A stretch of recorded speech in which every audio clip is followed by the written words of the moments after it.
高雄的恒达电厂小土炭机组已经停放啊，不过审计部却发现台电继续在买土炭，而且3年来这坑土炭的仓库回收200多间。民代批评市府拢唔知情，实在伤含啊，嘛烦恼会造成公安意外。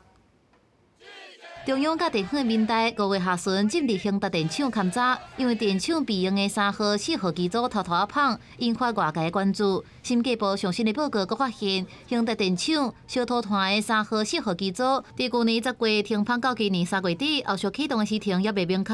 但是台电去年10月也是买土炭坑里，佫真侪届家己着火。我们的环保局知不知道？显然不知道。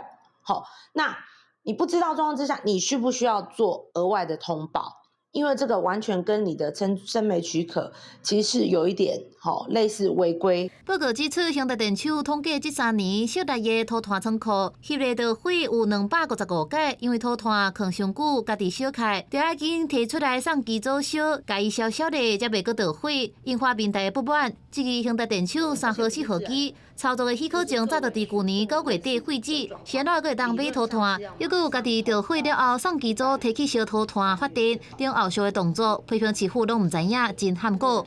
煤自燃的现象，其实它是一个非常普遍的情况了。